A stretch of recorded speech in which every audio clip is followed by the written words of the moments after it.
first skate drop ever, and first national at Ponca City.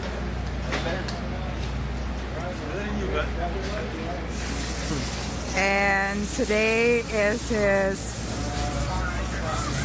first pro race. Thank you. Thank you.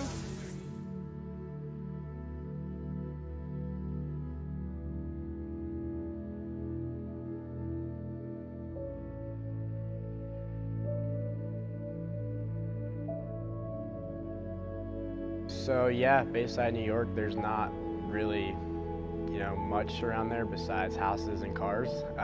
My dad got me my first dirt bike when I was three or four, I think, and then yeah, kind of just took off from there. I honestly don't know why he bought me a dirt bike. I think him and his one of his best friends were like, "Hey, let's get him a PW, and see what happens." So yeah, I got a PW as my first dirt bike. I had training wheels on it for 2 years, and then I think on my 5th birthday, he took the training wheels off, and yeah, it started from there. Yeah, it was the tracks. I mean, we live in basically the city, so it's house on house on house. So yeah, we had a park actually that was like half a mile away, and like every time I get a new dirt bike or we had to like test jetting or something, I'd drive to the park and rip laps on that, just wide open. But yeah, the known dirt bike track was 10th Street in MX. It's in Long Island. That's where I kind of grew up riding, and Justin Cooper grew up there, and yeah, there wasn't really much. We had to travel. Yeah, those sacrifices are pretty big. Like I said earlier, my dad, basically gave up everything for me. He was the main part of why I've gotten this far. Same with my mom. They definitely busted their asses for sure, just to keep me going, and so I could travel everywhere, basically around the whole world. So I think it's just cool, like, how much they put into me from such a young age, because I think my dad, he definitely saw something, when I was young. So yeah, I mean, here we are, 17 years old, and ready to go pro racing.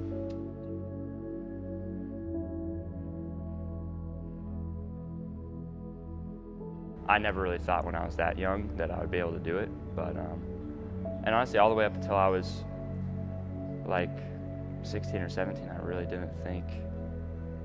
I mean, I knew that I was maybe capable, but at that point, I just didn't know if I was willing to do the work, and then I kind of decided to. So it's kind of weird how the mindset works, but like once I won in 2019, I won a moto at Loretta's on a 125, and basically since then it was like you kind of finally get that relief, like I can do this, and I think it was good for me because I'm nowhere near burnt out like a lot of these kids. My amateur career was definitely different than most, I think. It was like I kind of came out of nowhere there at the end, but I don't know, it went perfect, honestly, and it put me in this position. So as far as the people from the outside looking in, they might, I mean, I don't feel pressure from them, but they're probably thinking like, oh, this kid's older, blah, blah, blah. But the team, I mean, everyone who truly knows me knows that this is literally my first full year. So yeah, there's pressure, but I mean, what do they expect from me? It's my first year pro, where I'm racing guys that have done it for 6 years. They're still in the same class. So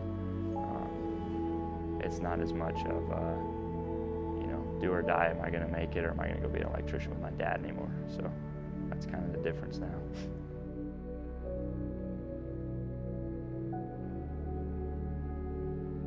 So my parents kind of rode trails always, and then my older brother raced, but he just raced locally, and then I was kind of the first one in the family to take it to the next level and kind of do all the bigger races and stuff.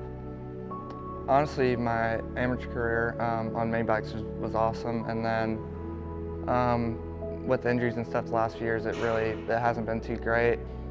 Broken collarbone a few times, tore my labrum, shoulder, slap tear, rotator cuff, broke my back, my ankle, neck, thumb, elbow, pretty much anything in the arm, and then yeah, the neck and the back were the two big ones, but it's a little bit everywhere.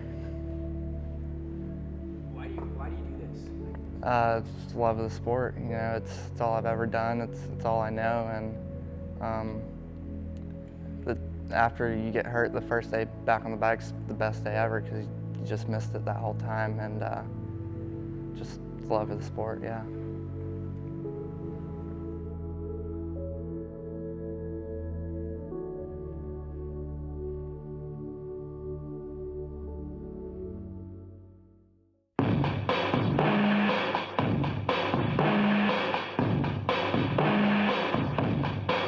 We've watched practice and qualifying, we've theorized, we've bench raced, now it is time to go. Revs are up. Dates down to the 2022 season.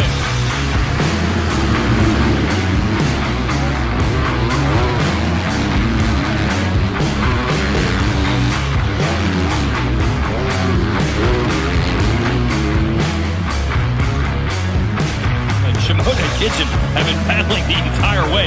This has been pretty fun to watch.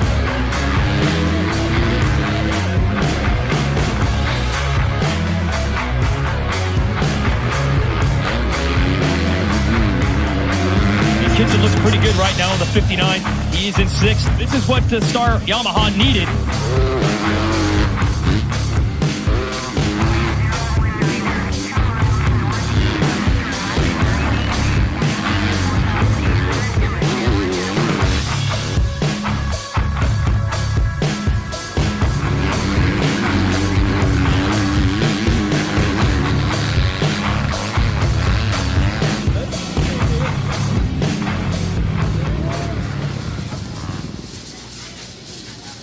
Yeah, that was good. Got a decent start, like maybe 12th. Worked up to 7th maybe for a little, and then picked a few guys off. I really just followed Hampshire. He was moving. E5, best moto finish I've ever had. You have a look at straightening up that rut as you go up. So maybe don't do a practice stop, maybe get that rut straight as you go up. This is a whole circuit.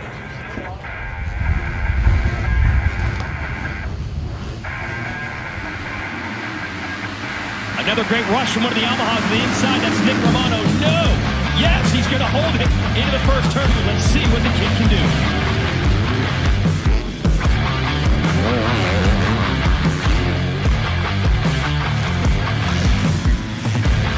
Absolutely sending it here early in Moto2.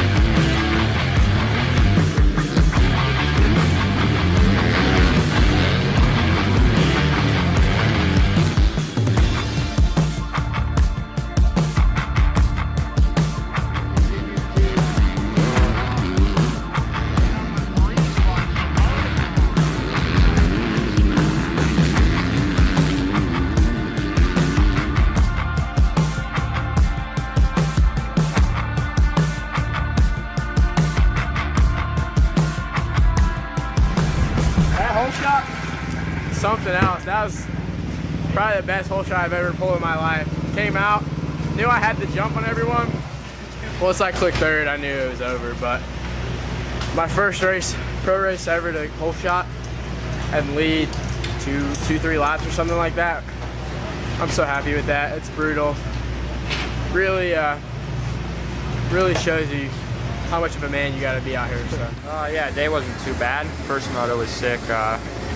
Came from, I don't know, 15th to 5th, and then that second one, I mean, I made the most of it, but my starts are ridiculous. I think I was 38.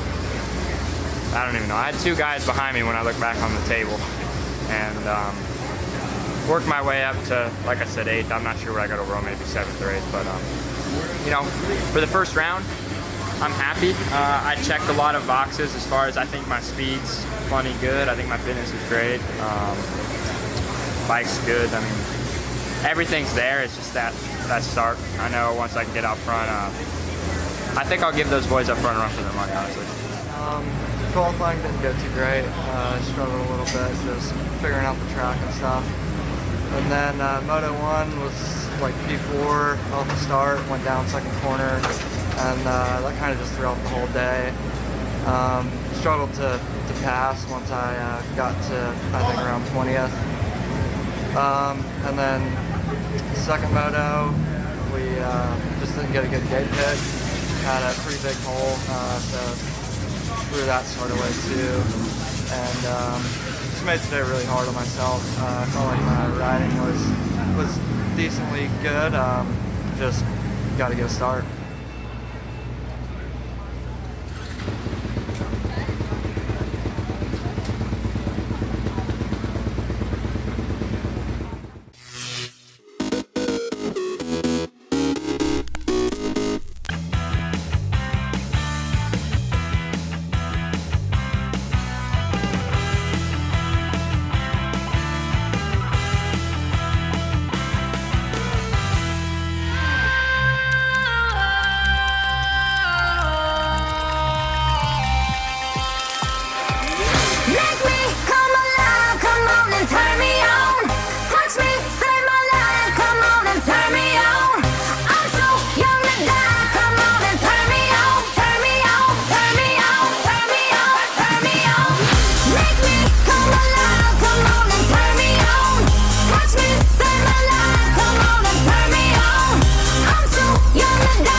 Again, watch the departure from Airbus. This is a very graceful aircraft, beautiful aircraft.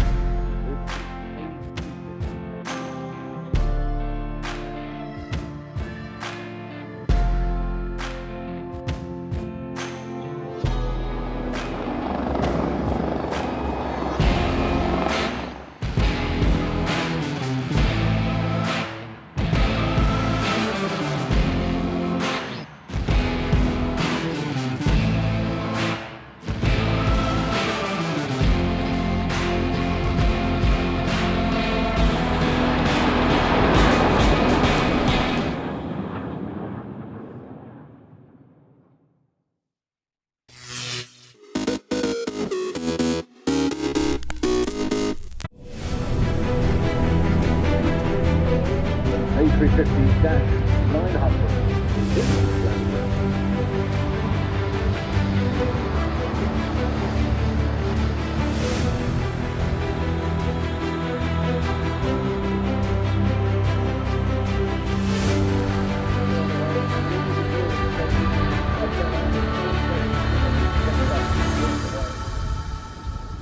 light aircraft.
We're back again in 2022 with the Pick and Pay People and Planet Cleanup.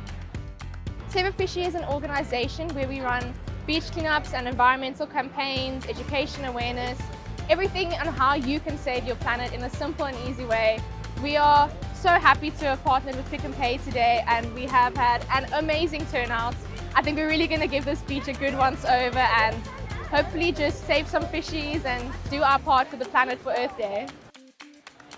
This is an educational program that aims to raise awareness on reducing plastic pollution.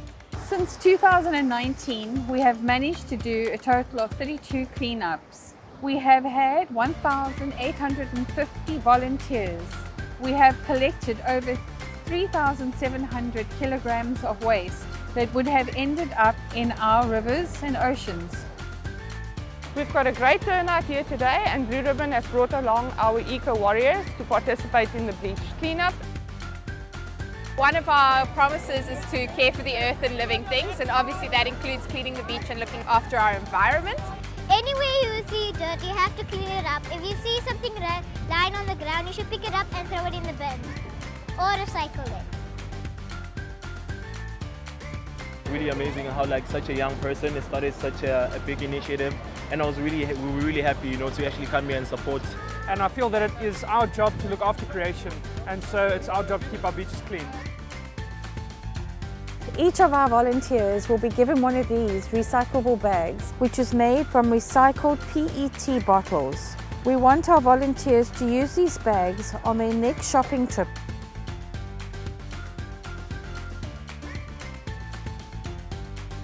And we'd like to do a big thank you to all the volunteers who've come out here today. Thank you very, very much.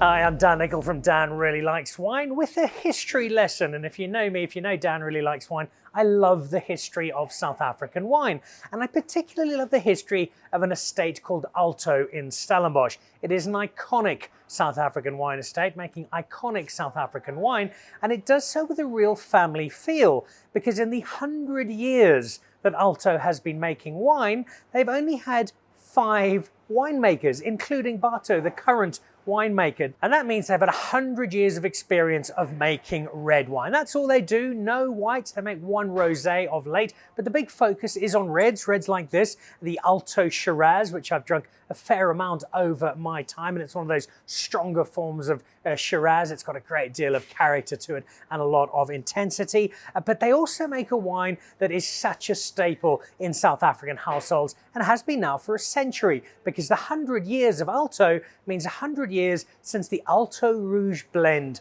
first came to light. And I don't think there is another red blend in South Africa that has been made for quite so long. It is a fantastic story. Now, normally it's 115 Rand a bottle if you're a member of the Pick and Pay Wine Club. And do I need to remind you, it is free to join, and the benefits are, if not endless, then very close to it. 115 Rand comes down to just 92 Rand for the Alto Rouge for a bottle if you're a member of the Pick and Pay Wine Club. But there's another benefit. If you are a member of the wine club, if you're buying a bottle of the Alto Rouge, buying a bottle of the Alto Shiraz, buying a bottle of any of Alto's wines in Pick and Pay, then there is a massive prize that we have to give away, and we'd love to give it away to you. And who knows, there might be a phone call from the team at Pick and Pay telling you that there's an incredible prize from Alto coming your way to help celebrate 100 years of winemaking brilliance. To join the Pick and Pay Wine Club, simply SMS your smart shopper number to 36775. It's absolutely free, and you'll get for yourself 3 times the smart shopper points on every bottle of wine bought. You'll also get a 20% discount on 10 different wines each month, a 25% discount on a case of wine, and a Magnum, some terrific competitions and invitations to awesome events.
I've had the chance to be my 5th tour of the Boeing facilities, and each time I do it, I'm very humbled to take a look at the folks that dedicate their lives to making sure that we're safe out there. It's not just a hunk of metal to me. It's got life, and the life that's put into it is these employees who dedicate their lives to it, and I just want to say thank you to them.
July 25th, 1956. Disaster and rescue on the high seas of the North Atlantic off the coast of New England.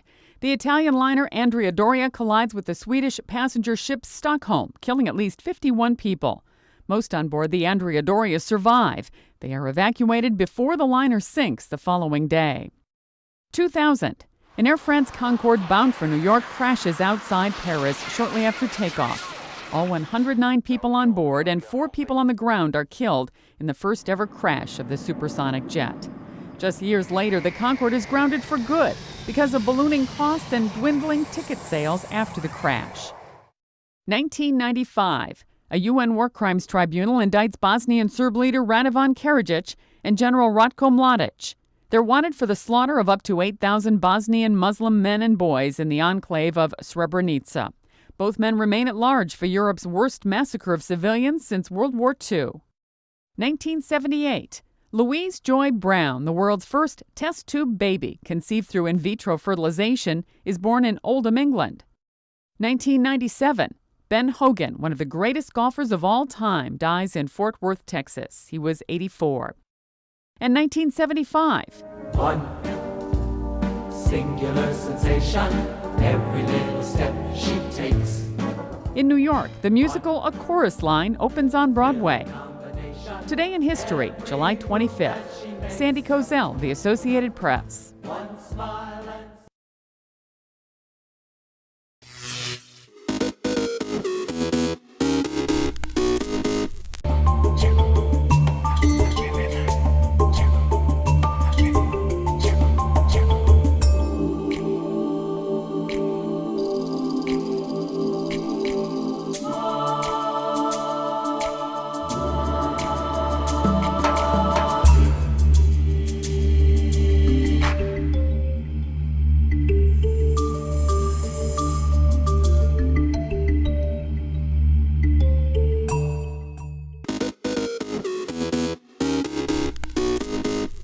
Welcome back in our studio, and in today's news,